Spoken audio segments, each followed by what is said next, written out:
అధ్యక్ష, విద్యపైన చర్చను మన సభలో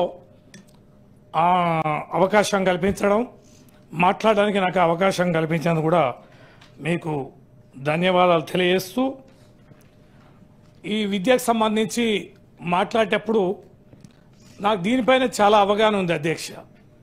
ఎందుకోసమంటే గత 40 సంవత్సరాలుగా మహబూబాబాద్ ప్రాంతంలో అనేక విద్యా సంస్థలు స్థాపించి 1985 నుంచి వేలాది మంది విద్యార్థులకి చదువు ఇవ్వడంలో కీలక పాత్ర పోషించిన కాబట్టి ఇంత ఎన్నో అనుభవాలు ఉన్నాయి అధ్యక్ష. ఇక్కడ ఏ దేశంలోనైనా ఏ ప్రాంతంలోనైనా విద్య వైద్య అనేది చాలా కీలకం అధ్యక్ష.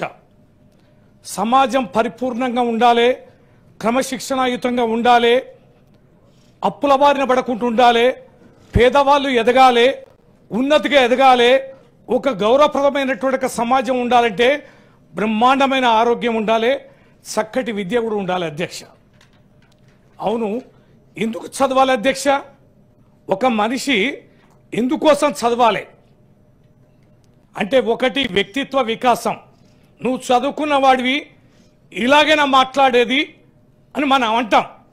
అంటే ఒక వ్యక్తిత్వాన్ని పరిపూర్ణంగా పెంచుకోవడం కోసం చదువు అనేది కీలకం అధ్యక్ష.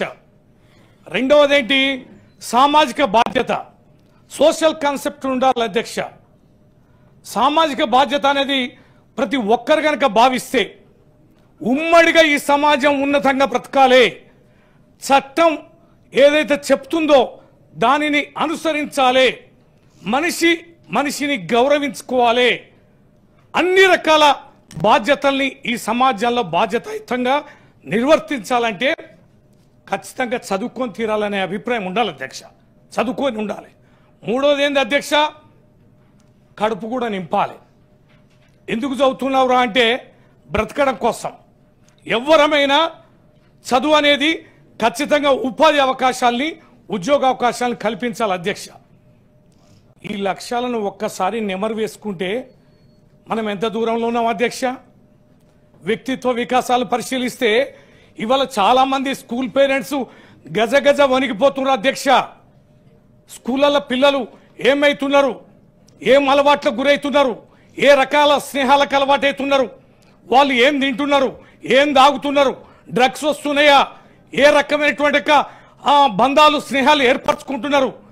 వారు స్కూల్కు పంపడం అనేది ఇదివరకు గొప్పగా భావిస్తే ఇప్పుడు అరిచేతుల్లో ప్రాణం పెట్టుకొని ఇవాళ పేరెంట్స్ పిల్లల్ని పాఠశాల కళాశాల పంపిస్తున్నారు అధ్యక్ష. ఈ భయకంపితమైన వాతావరణం ఇవాళ విద్యారంగంలో ఎందుకు వచ్చింది అధ్యక్ష? ఒక లాంగ్ టర్మ్ విజన్ అనేది లేకపోవడం, ఒక దూరదృష్టి అనేది లేకపోవడం, ఈ మానవీయ వనరులని కొన్ని సంవత్సరాల వరకు ఎట్లా సద్వినియోగం చేసుకోవాలి, ఏ చదువు చదవాలి, ఏ పని నేర్పాలి, ఏ పని సమాజంలో అవసరం ఉంది, ఆ పని నేర్పే వ్యక్తులని మనము తయారు చేయాల్సిన బాధ్యత ఈ ప్రభుత్వాల పైన ఉంది అధ్యక్ష. లాంగ్ టర్మ్ విజన్ ఎక్కడుంది అధ్యక్ష? ఎక్కడ చూస్తున్నాం అధ్యక్ష? నేనైతే నాకు రాజకీయంగా కూడా చాలా అనుభవం ఉంది.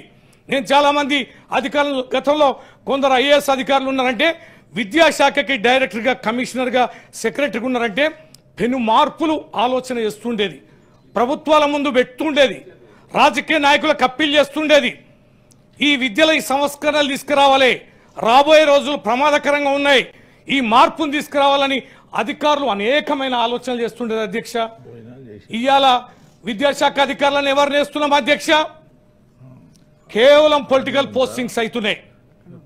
విద్య పైన కమాండింగ్ లేదు, దూరదృష్టి లేదు, ఆలోచనలు లేవు. ఆలోచనలు పంచుకునే ఈ సమాజానికి ఒక గొప్ప విద్యని, ఒక మంచి మానవీయ వనరులను తయారు చేయడానికి కావాల్సిన పునాది వేయగలిగే అధికారులను చూస్తలేదు మనం. మంత్రులను కూడా విద్యాశాఖ మంత్రులు వేస్తే నవ్విపోతారు కదా, నాకేంటి సిగ్గానట్టు ఉంటుంది అధ్యక్ష. విద్య మీద కన్సర్న్ ఉండదు, రివ్యూలు చేయలేరు, ఉపాధ్యాయ సంఘాలతో మాట్లాడలేరు, వాళ్ళని ట్యూనప్ చేసుకోలేరు. చాలా మంది కమిషనర్లు, డైరెక్టర్లు అయితే ఐఏఎస్ అధికారులు ఉపాధ్యాయ సంఘాలు నాయకులు వస్తారంటే పారిపోతారు అధ్యక్ష. సలహాలు ఇస్తే పోరు అధ్యక్ష, వీళ్ళు పైన వీళ్ళకి పోతారు అధ్యక్ష. ఈ టీచర్ ట్రాన్స్ఫరు, ఆ టీచర్ ట్రాన్స్ఫరు, ఈ బోనస్ ఇవ్వాలి, వాని కాపాడు, వీని కాపాడు అని గజ వణికిస్తే పోతారు అధ్యక్ష. గౌరవ శాసనసభలు శాసన మండలి సభ్యులు కూడా ఇలా అధికారులకి విద్యాశాఖ మంత్రికి ఇలా ఆలోచనలు ఇచ్చేటట్టు పరిస్థితి లేదు అధ్యక్ష. ఇవాళ నేను హైయర్ ఎడ్యుకేషన్ చైర్మన్లు గతంలో మా ప్రభుత్వంలో కానీ ఇక ఇప్పుడు కానీ ఎప్పుడు కానీ చూస్తున్నాం అధ్యక్ష. పొలిటికల్ పోస్టుల అధ్యక్ష, రాజకీయ దర్బార్ల అధ్యక్ష. హైయర్ ఎడ్యుకేషన్ పోతే ఆడ నిపుణులతో చర్చలు ఉండవు అధ్యక్ష, మేధావులతో చర్చలు ఉండవు అధ్యక్ష. ఏ పాఠ్య ప్రణాళికలను పెట్టాలి, పాఠశాలలు ఎట్లా కురవడిపోతున్నాయి, యూనివర్సిటీలో ఎట్లా లోపాలు వస్తున్నాయి, ఇంటర్మీడియట్ ఎడ్యుకేషన్ ఏం చేయాలి, డిగ్రీ కాలేజ్ ఎడ్యుకేషన్ ఎట్లా చేయాలి, ఈ వ్యవస్థలు మరి మనగడ కొనసాగేలా లేవు, ఎటు డైరెక్షన్ తీసుకుపోవాలి ఆలోచన చేసే చైర్మన్లని, వైస్ చైర్మన్లని, సిబ్బందిని నియామకం చేస్తున్నాం అధ్యక్ష. రాజకీయంగా పనిచేస్తున్నా ఎక్కడో కాడ ఉందని తీసుకుపోయి సీట్ల కూర్చోబెడితే ఎటు పోతున్నాం అధ్యక్ష. ఇవాళ మన ఉపాధ్యాయ ఎమ్మెల్సీలు మాట్లాడిన అధ్యక్ష సుదీర్ఘంగా విన్న అధ్యక్ష. కొద్దిగా మా రఘువత్సవ రెడ్డి గారు కొద్దిగా నాకు కనెక్టెడ్గా దగ్గరగా మాట్లాడాడు. కొంచెమన్నా బెంచీలు లేవు, కుర్చీలు లేవు, టీచర్లు లేవు, రూములు లేవు, అన్ని ఇస్తాం అధ్యక్ష. వాడు ఏం చేయాలి అధ్యక్ష? నేను మధ్యన నా ఇన్స్టిట్యూట్లో నేను ఒక విద్యార్థి కాలేజీకి రావడం లేదు అధ్యక్ష. వాడిని ఆపి ఒక 6-7 ఏళ్ల క్రితం ఆపి వాడిని ఎందుకు రావడం లేదని చెప్పి నేను కర్ర పట్టుకొని దండిస్తే, అవును సార్ నేను పాస్ అవుతా సార్ అన్నాడు. పాస్ అవుట్ కాదు కదరా, నువ్వు రోజు కాలేజీకి రావాలి, పాస్ అయితే చాలు కదా సార్ అన్నాడు. పాస్ కాదురా, నువ్వు బాగా చదివి ఏం చేయాలి సార్ అన్నారు. నా ముందు మా ఊళ్ళో చాలా మంది చదువుకున్నారు సార్, పోరంబొగ్గ ఊళ్ళో కూర్చుంటారు సార్, మంచి మార్కులు వచ్చినాయి సార్, డిస్టింక్షన్లు, ఏం చేయాలి సార్ అని. అధ్యక్ష ఒక్కసారికి అశోక్ నగరం, ఈ వెంగళరావు నగరం, ఈ ఎస్ఆర్ నగర్ పోదాం అధ్యక్ష. ఎన్ని వేల మంది విద్యార్థులు, యువకులు, పోస్ట్ గ్రాడ్యుయేట్స్, పిహెచ్డీలు కోచింగ్లు తీసుకుంటారు అధ్యక్ష. ఊర్లో వదిలేసి ఊళ్ళో ఉండలేక, పెళ్లిళ్ళు చేసుకుంటే భార్యలకు జవాబు చెప్పలేక, అమ్మాయికి భార్య పిల్లల్ని అప్పచెప్పి కోచింగ్ సెంటర్లలో 30-35 ఏళ్ళు 40 ఏళ్ళు అయినా లక్షలాది మంది యువకులు కోచింగ్ తీసుకుంటారు అధ్యక్ష. ఇలా మనం రాజకీయంగా చూస్తాం అధ్యక్ష. ఏ ఊరు పోయినా గ్రాడ్యుయేట్లే, పోస్ట్ గ్రాడ్యుయేట్లే, బీఈడీలు, టీటీసీలు, ఐటీఐలు, పాలిటెక్నిక్. ఐటీఐ చేసేవానికి, ఎలక్ట్రీషియన్ చేసేవానికి ఎలక్ట్రికల్ పని రాదు, క్రాఫ్ట్ వర్క్ చేసేవానికి క్రాఫ్ట్ రాదు, ప్రింటింగ్ స్టేషన్ చేసేవానికి ప్రింటింగ్ స్టేషన్ రాదు. ఏంది అధ్యక్ష? పాలిటెక్నిక్ కాలేజీల వైభవం చూసేది అధ్యక్ష. ఒక్కసారి గమనించండి అధ్యక్ష. ఇదివరకు గతంలోనంటే స్కేర్ సిటీ ఉండే, ఉన్నప్పుడు చదువుకున్నోడికి ఉద్యోగాలు వచ్చాయి. ఇప్పుడు స్కేర్ సిటీ లేదా, వర్త్ కావాలి. ఇప్పుడు నా విద్యా సంస్థలో పనిచేయాలంటే మంచి లెక్చరర్ దొరకడు అధ్యక్ష. కానీ లక్షల కొద్ది, వేల కొద్ది పోస్ట్ గ్రాడ్యుయేట్స్ ఉంటారు. ఓ మంచి టీచర్ దొరకడు అధ్యక్ష. వచ్చేంత మంది బీఈడీ ట్రైనింగ్ చేసిన ట్రైనింగ్ హోల్డర్స్ ఉంటారు. ఇవాళ కరెంటు పని ఇళ్లలో చేయాలంటే బీహార్ వాళ్ళు, ఉత్తరప్రదేశ్ వాళ్ళు, ఒరిస్సా వాళ్ళు, మధ్యప్రదేశ్ వాళ్ళు, ఛత్తీస్గఢ్, మిగతా రాష్ట్రాల వాళ్ళు, ఈ హైదరాబాద్ తెలంగాణలో 25-30 లక్షల మంది స్కిల్డ్ పీపుల్ వచ్చి పనిచేస్తున్నారు అధ్యక్ష. మన వాళ్ళు తిండికి లేక, పని దొరకక, వ్యవసాయం చేయక, పోస్ట్ గ్రాడ్యుయేట్ సర్టిఫికేట్లు చేతిలో పెట్టుకొని వ్యవసాయం చేస్తేనే, వ్యవసాయం చేస్తే ఏముంటుంది అధ్యక్ష? ఎకరం పొలం పండిస్తే ఖర్చులు పోను 20-25 వేలు వస్తాయి. వ్యవసాయం కడుపు నింపదు, చదివిన సర్టిఫికేట్ ఉద్యోగాన్ని ఇవ్వదు, చేద్దామంటే పని ఉండదు. నేను మొన్న రంగమార్తాండ సినిమా చూసిన అధ్యక్ష. సినిమా చూస్తే దాంట్లో బ్రహ్మానందం అంటాడు అధ్యక్ష. రిటైర్ అవుతారు ప్రకాష్ రాజును, వాళ్ళు కళాకారులు ఉండే రిటైర్ అవుతారు. రిటైర్ అయినాక ఇంటికి పోయినాక కొద్ది రోజులు అయినాక వాళ్ళకి రంది స్టార్ట్ అయింది. ఏం పని చేయాలి? నా వంట పని రాదు, నా ఇంటి పని రాదు, నా వేరే ప్రపంచం తెలియదు, కూరగాయలు పండియడం తెలియదు, వ్యవసాయం తెలియదు, పొలం లేదు, శలక లేదు. అవునరా, ఎట్లా ఏం చేయాలని వాళ్ళిద్దరు ఫ్రెండ్స్ అనుకుంటారు. మనకి ఏం పని రాదు కదరా, ఏం చేద్దామని. ఏం చేస్తారు అధ్యక్ష? ఏం పని వచ్చు అధ్యక్ష? ఏం పని నేర్పుతున్నాం అధ్యక్ష? చాలా తీవ్రంగా పరిగణించాలి అధ్యక్ష. ప్రభుత్వాలు ఏమన్నా కానీ ఇవాళ నేను ప్రభుత్వాల గురించి మాట్లాడాలి. మా ప్రభుత్వం, ఈ ప్రభుత్వం అని కాస్త అంతో రెసిడెన్షియల్ స్కూల్ పెడితే రెసిడెన్షియల్ స్కూల్లో సీట్ కావాలని పైరవికి వచ్చేది. ఇప్పుడు అది కూడా అడిగేటోళ్ళు లేవు. ఓ రెసిడెన్షియల్ కాలేజీలో సీట్ కావాలి, ఇప్పుడు అవి కూడా అడిగేటట్లేదు. ఇక అప్పుడు మేమేదో మన ఊరు మన బడి అని కొన్ని వేల కోట్ల రూపాయలు ఇచ్చినాం, మధ్యలో అయిపోయినాయి. మళ్ళీ వీళ్ళు వచ్చి ఇంటిగ్రేటెడ్ స్కూల్ అంటారు. ఆడాడ పెట్టిన రెసిడెన్షియల్ స్కూల్ అన్నిటి కలిపి ఒక్క దగ్గర పెడతారట. దీనికి 200 కోట్లు ఒక్కొక్క స్కూల్కి. డబ్బులను ఎడిపోతున్నాయి అధ్యక్ష. ఊళ్ళో అడగకున్న అధ్యక్ష సీసీ రోడ్లు వేస్తాం, మరి ఎందుకు వస్తారో తెలియదు కానీ రోడ్డు మీద రోడ్డు వేస్తారు అధ్యక్ష. ఒక్కొక్క ఊళ్ళే రకరకాల స్కీముల ద్వారా ఎన్ని లక్షల రూపాయలు మట్ల పోస్తామంటే విపరీతంగా అవసరం లేకున్న క్లాస్ రూమ్. మా ఊళ్ళో 10 క్లాస్ రూమ్లు ఉంటాయి అధ్యక్ష. 7వ తరగతి వరకు ఉంటుంది అధ్యక్ష.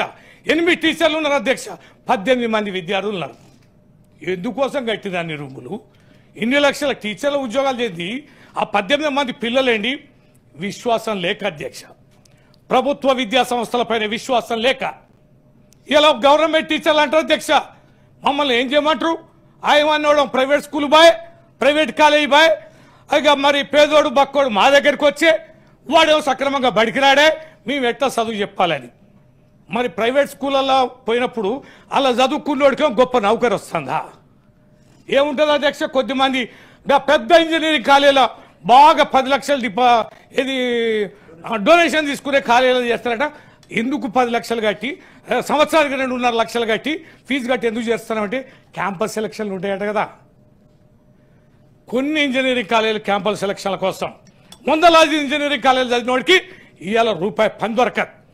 ఇవాళ యూనివర్సిటీల అధ్యక్ష ఎంత ఘోరంగా ఉన్నాయి అధ్యక్ష. యూనివర్సిటీలలో ఏలు పెడతామంటే గవర్నమెంట్లకు భయం, ప్రక్షాళన చేయలేరు.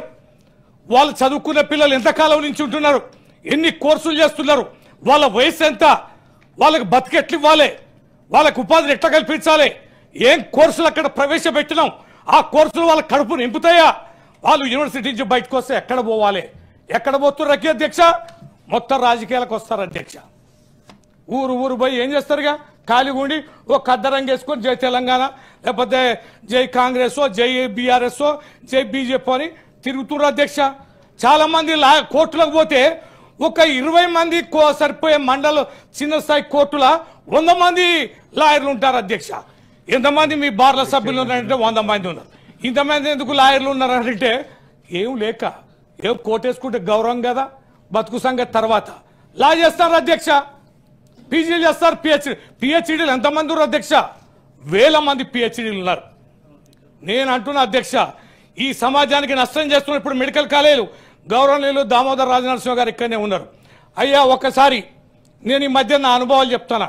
పెద్ద 3-4 కార్పొరేట్ హాస్పిటల్కి నేను పేషెంట్ల పరామర్శిస్తేందుకు పోతే అక్కడ ఒక్కరిని పరామర్శిస్తే పోతే 10-20 మంది కలుస్తారు అదే ఆ మంత్రి గారు. కలిస్తే ఏంది ఈడున్నారంటే వాళ్ళు బోర్ల కాళ్ళ మీద మరి ఏడవడం, 10 లక్షలు, 15 లక్షలు, 20 లక్షలు ఫీజు వాళ్ళు హాస్పిటల్ కట్టుకుంటూ పుస్తలమ్మి, ఇళ్ళమ్మి, భూములు కుదోబెట్టి ఎందుకోసం ఇంత? మన గాంధీ ఉంది కదా, మన నిమ్స్ ఉంది కదా, మన ఉస్మానియా ఉంది కదా అంటే వాళ్ళు అంటారు అధ్యక్ష ఆడికి పోతే బతుకుతామా, ప్రాణమైతే ఉండాలి కదా అని పైకి అంటూ వాళ్ళు బతికి వస్తారు అధ్యక్ష. ఈ హాస్పిటల్ ఫీజు కట్టక రోజుకి 1 లక్ష నుంచి 1.5 లక్షలు ఉంటుంది గౌరవ మంత్రి గారు. అంటే ఈ పేదలు ఆస్తులని కుదోబెట్టి భూములను అమ్మి పుస్తలను అమ్మి ఎందుకు ప్రైవేట్ హాస్పిటల్ వైద్యం తీసుకుంటున్నారు? ఇన్ని ప్రభుత్వ వైద్యశాలలు ఉన్నాక, ఇంతమంది డాక్టర్లు ఉన్నాక ఎందుకు పోవడాలంటే విశ్వాసం లేదు. ఇక్కడ పోతే మా ప్రాణాలు దక్కుతాయని నేను ఒక మా దగ్గర నెల్లికూరు మండలంలో ఒక పేషెంట్ని బతిలాడి తీసుకుపోయి ఆయన రాజారావు అని సూపరింటెండెంట్ ఉండే ఆయనకు రిక్వెస్ట్ చేసి నేను బెడ్ మీద బండ పెడితే గంటకే తప్పించుకుని పోయి.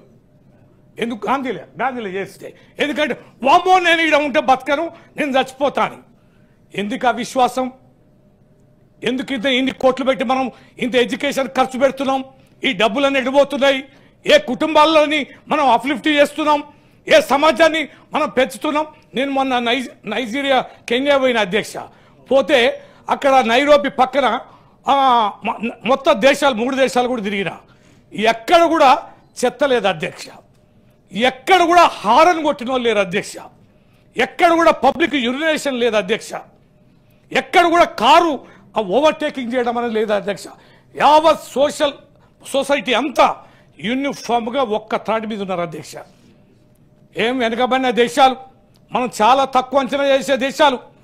ఎందుకంప ఒక్క పంచాయతీ లేదు అధ్యక్ష. ఎంత ధనవంతుడు కానీ, ఎంత పేదవాడు కానీ, డ్రైవర్, ఓనరు ఈక్వల్ రెస్పెక్ట్ ఉంటుంది అధ్యక్ష. ప్రతి వాళ్ళ ఇంట్లో కూరగాయలు పెట్టుకుంటారు అధ్యక్ష, వాళ్ళు తినే గడ్డలు పెట్టుకుంటారు, దినుసులు పెట్టుకుంటారు అధ్యక్ష, ఆ ఇంట్లో పదార్థాలు తింటారు అధ్యక్ష, కుటుంబం మొత్తం ఇంట్లో పనిచేసుకుంటారు అధ్యక్ష. ఎక్కడ లోపిస్తుంది మన సమాజం? ఎవరు ఖరాబ్ చేస్తున్నారు? ప్రభుత్వం ఒక్కటి కూడా ఇయ్యరు అధ్యక్ష. అక్కడ పెన్షన్లు ఇవ్వరు, స్కీములు ఉండవు, కరెంటు ఫ్రీ కాదు, వ్యవసాయానికి ఫ్రీ కాదు, ఏది ఇవ్వరు. కానీ ఒక్కరు కూడా ప్రభుత్వాన్ని నిందించారు. మనం ఇన్ని ఇచ్చేది అధ్యక్ష అమ్మనా బూతులు పడతాం, మంత్రులను తిడతారు, ఎమ్మెల్యేలను తిడతారు, ముఖ్యమంత్రిని తిడతారు, బూతులోనే పడతా అంటే ఈ భార్య పిల్లలు అంటారు దగ్గర పనికి మళ్ళీ రాజకీయాలు ఎందుకు చేస్తారా? సప్పుడు చేయక రారాజులాగా ఇంట్లో పడక ఈ అవమానకరంగా ఇన్ని రకాల పథకాల సంక్షేమాలు ఇస్తుంటే ఇంత ధనాన్ని ఖర్చు పెడుతుంటే ఎక్కడ లోపిస్తుంది? ఎందుకు ఈ మాటలు పడుతుంటున్నాం అధ్యక్ష? రియలైజ్ కావాలి కదా అధ్యక్ష. తెలివి గలవారు లేరా? చదువుకున్న వారు లేరా? సమర్థులు లేరా? ఓట్ల కోసం రాజకీయం చేస్తున్నాం అధ్యక్ష. 5 సంవత్సరాల్లో తిరిగి అధికారంలో కట్టరావాలని వ్యవస్థలను భ్రష్టు పట్టిస్తున్నాం అధ్యక్ష. ఉన్న ఐఏఎస్ అధికారులను కూడా తెలివి గల వారికి మనం అవకాశాలు ఇవ్వం. ఒక ఏ ఐఏఎస్ అధికారి ఏ శాఖకు పనిచేస్తాడో ఆ శాఖలో పెట్టాలిగా అధ్యక్ష. ఎక్కడో ఇండస్ట్రీలో పనిచేస్తాడు నేను ఎడ్యుకేషన్లో పెడతారు, ఎడ్యుకేషన్లో పనిచేసిన తీసుకుపోయి ఎన్నో పనికిన దాంట్లో పెడతారు. ఎట్లా అధ్యక్ష? ఇప్పుడు వారి విద్యాశాఖ ఉన్నారు, వారి శాఖకి ఒక మంచి వైద్యం గురించి బాగా అవగాహన ఉన్న శాఖ పెడితే మెడికల్ కళాశాలను ఎట్లా బాగు చేయాలి?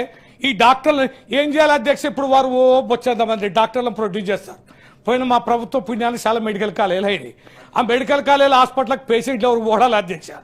ఆ పేషెంట్లను పట్టుకుపోవాలంటే బ్రహ్మ అయితే పేషెంట్లు లేకుండా వాళ్ళకి సరైన వైద్యం రావడాలే, కానీ సర్టిఫికెట్లు మాత్రం వస్తాయి. వీడు సర్టిఫికెట్ తీసుకొని పోయి ఎక్కడ ప్రాక్టీస్ చేయాలి అధ్యక్ష? సర్కార్ హాస్పిటల్ పోతే ఇక వైద్యం నడుస్తుంది అధ్యక్ష. ప్రైవేట్ ప్రాక్టీస్ పెడితే పేషెంట్ వస్తారు అధ్యక్ష. మరి ఎంబీబీఎస్ పీజీలు కోట్లు పెట్టి ఖర్చు పెట్టి చదువుకున్న ఆ డాక్టర్ ఏం చేయాలి అధ్యక్ష? ఎవరు ఆలోచించాలి అధ్యక్ష? అని బాధ్యతాయుతమైన ప్రభుత్వాలు ఆలోచించకుండా బాధ్యతాయుతమైన ఎక్కువ వేతనాలు తీసుకొని ఉన్నత చదువులు చదివిన అధికారులు ఆలోచించకుండా ప్రజల ఓట్లతో ఎన్నికైన ప్రజాప్రతినిధులమైన మనం కూడా చట్టసభలలో ఆలోచించకుండా ఉన్న విషయాలని నీతిగా నిజాయితీగా మాట్లాడకుండా కేవలం రాజకీయం ఓట్ల కోసం ఈ రకంగా వ్యవస్థలు భ్రష్టు పట్టిస్తే ఈ సమాజాన్ని ఎక్కడ తీసుకుపోతున్నాం అధ్యక్ష? ఈ పాపాన్ని ఈ ఫలాన్ని కూడా మనమే అనుభవిస్తున్నాం. అందుకనే మన పిల్లలు రఘుత్వం రెడ్డి గారు అన్నారు, ఈ ఎట్లా చనిపోతున్నారు పిట్టల్లా. కానీ మనిషి జన్మ ఎంత గొప్ప జన్మ, ఇంత గొప్ప జన్మ చనిపోవాలనే ఆలోచన ఒక్క మనిషికి ఎట్లా వస్తున్నది? యావత్ ప్రపంచ విశ్వంలో ఏ జీవరాశి కూడా తనకు తాను చనిపోవాలని కోరుకోరు, కానీ వాళ్ళ మనిషి కోరుకుంటున్నారు.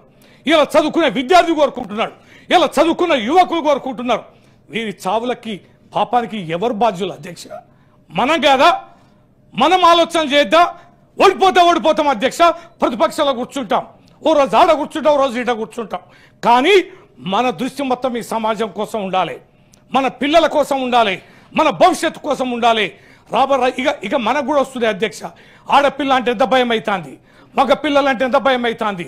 రోడ్డు మీద యాక్సిడెంట్లు ఎంత ఘోరంగా అవుతున్నాయి, రోడ్ల మీద ఎంత క్రమశిక్షణయుతమైన పరిస్థితులు ఉన్నాయి. ఇవాళ విద్యా సంస్థలోనే ఇవాళ పిల్లలు క్షేమంగా విద్య చదివే పరిస్థితి లేదంటే రోడ్ల మీద తిరిగే పరిస్థితి ఎంత ఇబ్బందికరంగా ఉంది అధ్యక్ష. ఇవన్నీ కూడా మనం అర్థం చేసుకోవాలి. ఎంతసేపు మన చర్చ ఎడిపోతున్నది, బడ్జెట్ కేటాయించండి. ఇక మధ్యాహ్నం ఐఏఎస్ అధికారులు ఉంటారు అధ్యక్ష. యూనిఫారాలు సక్రమంగా పోతున్నాయా? పుస్తకాలు సరిగా ఇస్తున్నామా? ఆ పెట్టెల బాక్సులు ఇస్తున్నామా? ఫర్నిచర్ పోతున్నాయా? ఈ టీచర్లు వస్తున్నారా? మధ్యాహ్నం భోజనం పెడుతున్నారా? ఇల్లు ఎవడన్నా తింటున్నాడా? అల్లు ఎవడన్నా దూరుతున్నాడా? వాళ్ళ పరిస్థితి పరిశీలన మొత్తం అదే అధ్యక్ష. ఇక మన వాళ్ళు ఉన్నారంటే ఏ కంపెనీకి ఇస్తే ఎంత పర్సెంటేజ్ వస్తుంది, ఏ కంపెనీకి ఇస్తే మనకేం వస్తుంది, ఇక వీళ్ళు దీని మీద బిజీ ఉంటారు అధ్యక్ష. ఎడిపోతున్నాం అధ్యక్ష. ఈ రకమైనటువంటి దుర్మార్గమైన ఆలోచనలు పరిస్థితులు ఇవన్నీ దాపురించి ఒక భయకంపితమైన వాతావరణం. తెలంగాణ అద్భుతంగా ఉంది అధ్యక్ష, నో డౌట్ అట్ ఆల్. వనరులు బాగున్నాయి, నీళ్లు బాగున్నది, ప్రాంతం మంచుకున్నది, పనిచేసే ప్రజలు ఉన్నారు, బ్రహ్మాండమైన మానవ వనరులు ఉన్నాయి. వీటిని ఒక తాటి మీద ట్యూన్ చేయగలిగే శక్తివంతమైన ప్రభుత్వాలు రూపొందించి పనిచేసేప్పుడు మాత్రమే ఇవి ఒక తాటి మీదకి వస్తాయి, ఉపయోగపడతాయి. తప్ప తెలంగాణకు పోతే రౌడీజం ఉంటుంది, గుండాయిజం ఉంటుంది, దోసుకుంటారు, సోమరిపోతులు ఉంటారు, సన్యాసులు ఉంటారు, పందొంగలు ఉంటారు, క్వాలిటీ ఉండదు, అసంతృప్తి ఉంటుంది, ఆగ్రహం ఉంటుంది, అసహనం ఉంటుంది అనేది పరిస్థితి తెలంగాణ ప్రాంతానికి రావద్దని ఈ సందర్భంగా మీ ద్వారా నేను విజ్ఞప్తి చేస్తున్నా అధ్యక్ష. అట్లా ఆలోచనలు చేయమనంటున్నా. అట్లాంటి మేధావులని, అట్లాంటి దిక్సూచిని, అట్లాంటి రోడ్ మ్యాప్ వేయగలిగేటువంటి సమర్థులైన నిపుణులని సెలెక్ట్ చేసుకోండి. వాళ్ళ కమిషన్లు వేయండి, వారి ద్వారా ఆలోచన చేయండి, దూరదృష్టితో పనిచేయండి, పరిపూర్ణమైనటువంటి డబ్బును కేటాయించండి అని ఈ సందర్భంగా మనం చేస్తున్నాం. విద్య వైద్యం సరిగ్గా ఇస్తే ప్రభుత్వాలతో ఏం పని అధ్యక్ష? ఏం పని అధ్యక్ష? ఈ అడక తినడము అవసరం ప్రజలకేంది అధ్యక్ష? వాళ్ళ పిల్లలు మంచిగా సెటిల్ అయ్యి వాళ్ళు ఉద్యోగాలు చేసుకోగలిగి వాళ్ళు పనులు చేసుకోగలిగి ప్రొడక్టివ్ కాన్సెప్ట్లో వాళ్ళు ఉంటే నెలకు 50,000 లక్ష రూపాయలు సంపాదించుకోగలిగితే నీ 2,000 ఎవరు కావాలి అధ్యక్ష? నీ 1,000 రూపాయలు ఎవరు కావాలి అధ్యక్ష? దేబరించి అడిగే పరిస్థితి ఇవాళ ప్రజలకు తీసుకొచ్చినామంటే మన ప్రభుత్వాలు కాదా? ఈ సందర్భంగా మీ ద్వారా విజ్ఞప్తి చేస్తున్న అధ్యక్ష. కనుక ప్రజల్ని ప్రజల్లాగా ఉంచుదాం, పనిచేసే సమర్థుల్ని తయారు చేద్దాం, ఒక వ్యక్తిత్వాలని డెవలప్ చేద్దాం, ఒక మనుషుల్లాగా బ్రతికే వ్యవస్థలు నిర్మిద్దాం. కాదంటే పోయి చూడండి, మనందరం కూడా పోవాలి అధ్యక్ష. మీరు నిర్ణయించండి అధ్యక్ష. మన ఎమ్మెల్సీ యానో డెవలప్డ్ కంట్రీస్ పోయి వాళ్ళు ఎప్పుడో అభివృద్ధి చెందారు కదా, అబ్బో అంత అభివృద్ధి మనం చెందుదామని బాధపడాల్సిన అవసరం లేదు. మనకంటే 7 వెనకలు ఉన్న ఆఫ్రికా దేశాలు, వెనుకబడ్డ దేశాలు, అభివృద్ధి చెందుతున్న దేశాలు ఎట్లా ట్యూన్ చేసుకుంటున్నాయి అనేది చూసొద్దాం అధ్యక్ష. ఈ ప్రజలకు సందేశాన్ని ఇద్దేద్దాం అధ్యక్ష. మనం కూడా మారాలి అధ్యక్ష. తప్పనిసరిగా ఆ రకంగా చేయాలి. ఇక ప్రజలకు కూడా ఒకటి వచ్చేసింది అధ్యక్ష, ఏంటంటే నువ్వు డబ్బులు ఇస్తూనే ఉన్నావు, ఇట్లా గుంజుతూనే ఉన్నావు. ఏం కూరగాయల రేట్లు తక్కువ ఉన్నాయా? కూరగాయలు పండియపోతుంది. ఏ పంట పండిస్తున్నావు? సోయి ఉన్నదా సార్ మనకేమన్నా? ఇవాళ పండిస్తే ఒరే పండించుడు, అలా పైసలు రాకున్నా ఒరే. కాటన్ 6,000 7,000 కింటా ఉంటుంది అధ్యక్ష. వేస్తే కాటనే కాటన్. కందులు ఎక్కడి నుంచో దేశాల నుంచి ఇంపోర్ట్ చేసుకుంటున్నాం. ఇవాళ మనం పప్పు ధాన్యాలు అన్ని ఎక్కడి నుంచో దిగుమతి చేసుకుంటున్నాం, నూనె ఎక్కడి నుంచో దిగుమతి చేసుకుంటున్నాం. ఈ దిగుమతి పండే ప్రాంతాలను వదిలేసుకొని, పండించే మనుషుల్ని వదిలేసుకొని, మన అన్ని పైసలు రాని పంటలు వేసుకొని, పైసలు వచ్చే పంటలు మనం బయట నుంచి కొనుక్కోవడం, మన ధనాన్ని దుర్వినియోగం చేయడం, ఇది ఎంత మేరకు సబబని ఈ సందర్భంగా నేను విజ్ఞప్తి చేస్తున్నా అధ్యక్ష. వీటన్నిటికి కారకులు మన ప్రభుత్వాలే, ఈ అన్నిటికి కారకులు మన చట్టసభలే, ఈ అన్నిటి కారులు ఈ దిశ నిర్ణయించాల్సిన అధికారులు, జీతం తీసుకునే అధికారులు, ప్రజల కోసం ఆలోచించే అధికారులు పూర్తి స్థాయిలో చేయకపోవడం. ఏముంది అధ్యక్ష? పోస్ట్ ఈడ ఉంటుంది, లేకపోతే ఆడు ఉంటుంది. ఒక ఎన్జిఓ పెట్టుకోండి, ఓ మంచి ఐఏఎస్ అధికారి ఉండి పోస్ట్ నుంచి ఇంకో ప్రభుత్వం మారగానే పీక కానీ ముఖం అంతా మార్చుకుంటారు అధ్యక్ష. భయంగా ఉంటాడు.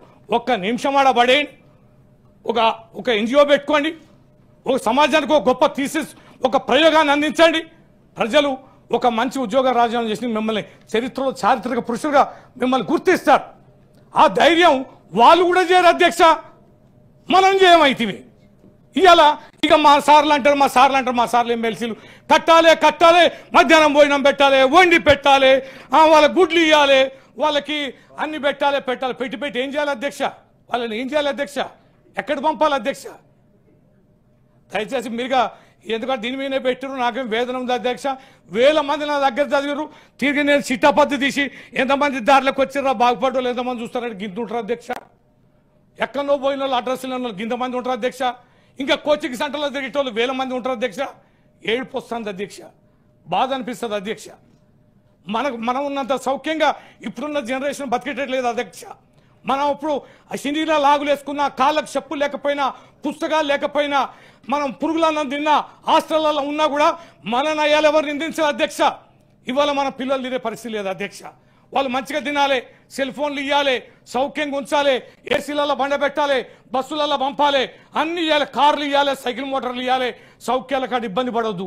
యాంచి తెచ్చిస్తాడు అధ్యక్ష తల్లిదండ్రులు? ఎక్కడి నుంచి ఇస్తారు అధ్యక్ష? ఇన్ని అలవాటు చేసుకున్న ఆ పిల్లగాడు వాడు సంపాదించుకోకపోతే వాడు పిల్లల్ని ఎట్లా బతికించుకుంటాడు అధ్యక్ష? ఇవన్నీ పునాది వేసే సమయంలో కదా, ఇవన్నీ స్కూల్ ఎడ్యుకేషన్లో చేయాల్సినవి కదా, ఇవన్నీ మొదలు చెప్పాల్సినవి కదా. ఇవాళ ఎవరైనా తల్లిదండ్రులు పిల్లలకు చెప్తున్నారు అధ్యక్ష, మీ పిల్లోడికి నా పిల్లోడు చెప్తే నా పిల్లగాళ్ళు మంచిగా చదువుకున్నారు, మీ పిల్లగాళ్ళు కూడా మంచిగా చదువుకున్నారు. ఇప్పుడు మనం చెప్పినట్టు ఇప్పుడున్న తల్లిదండ్రులు పిల్లలకు చెప్పే పరిస్థితి ఉందా అధ్యక్ష? చదువుకోరా అంటే ఊరి పెట్టుకునే పరిస్థితి ఉంది, చదువుకోరా అంటే బిల్డింగ్ మించి దూకే పరిస్థితి ఉంది. వినే పరిస్థితి లేదు. తల్లిదండ్రులు చెప్తున్నారు అధ్యక్ష. ఇలా కన్న తల్లిదండ్రులనే ఇలా అసహనంతో ఈ ఫ్రస్ట్రేషన్ కారకులు ఎవరు అధ్యక్ష? సొంత తల్లిదండ్రులను చంపే ఆ పరిస్థితి ఇలా మన సమాజానికి ఎందుకు? ఓ వైభవపేతం తెలంగాణ బ్రహ్మాండంగా అభివృద్ధి చెందిందని మనం చెప్పుకుంటూనే ఉన్నాం. 3 లక్షల కోట్ల బడ్జెట్కి వచ్చినాం, కానీ బ్రతుకు తెరువు ఇచ్చేది ఎంతమందికి? బతుకునిచ్చేది ఎంతమందికి? ఇలా ఎన్ని దేశస్తులు మన హైదరాబాద్లో బతుకుతారు, ఎన్ని రాష్ట్రాలు ఈ పైన పటారంలోనే లటరాం అధ్యక్ష. హైదరాబాద్లో తిరిగి చూస్తే ఈ గుజరాత్ వాళ్ళని తీసేయండి, రాజస్థాన్ వాళ్ళని తీసేయండి, బెంగాల్ వాళ్ళని తీసేయండి, చెన్నై వాళ్ళని తీసేయండి, కేరళ వాళ్ళని తీసేయండి, బయట రాష్ట్రాలు వచ్చిన వాళ్ళని అందరు తీసేయండి, ఆంధ్రప్రదేశ్ నుంచి వచ్చిన వాళ్ళందరూ తీసేయండి, తెలంగాణ వాళ్ళు ఎంతమంది ఉన్నారు అధ్యక్ష? ఎంతమంది తెలంగాణ వాళ్ళు హైదరాబాద్లో బతుకుతున్నారు అధ్యక్ష? ఈ గడ్డకి రాజధాని తెలంగాణలో తెలంగాణ ప్రజలు కడుపు నిండా తిని హాయిగా నా హైదరాబాద్ అని చెప్పుకునే పరిస్థితి ఎంతమంది ప్రజలకు ఉంది అధ్యక్ష? 1 కోటి మంది పైన ఉన్న హైదరాబాద్లో. దయచేసి నేను మాట్లాడేది మీరు అవకాశం 4 సార్లు అన్నారు మంచిగా ఉండదని తగ్గించుకుంటున్నా అధ్యక్ష. కానీ ఇది చర్చకు తావియాలి, చర్చకు అవకాశం ఇవ్వాలి. మనం మాట్లాడే ధోరణిలో కూడా మార్పు ఉండాలి. పిల్లలకి భోజనాన్ని ఇవ్వగలిగే చదువుని ఇవ్వాలి కానీ, మంచి వ్యక్తిత్వాన్ని ఇవ్వగలిగే చదువుని ఇవ్వాలి కానీ, సమాజంలో గౌరవప్రదంగా బతికే చదువుని ఇవ్వాలి కానీ, ఇలాంటి చదువులు ఇస్తే మనం బతకలేము అధ్యక్ష. థ్యాంక్ యూ అధ్యక్ష. ధన్యవాదాలు. మీ ఫ్లో చూసినాక నేను కూడా ఆగినాను, మిమ్మల్ని కంక్లూడ్ చేయమన్నా కానీ మీ ఫ్లో చూసిన తర్వాత నేను కూడా ఆగినాను. ప్రొఫెసర్ కోదండరామ్ గారు. ఆ ప్రవాహం తర్వాత కొంచెం కష్టం కానీ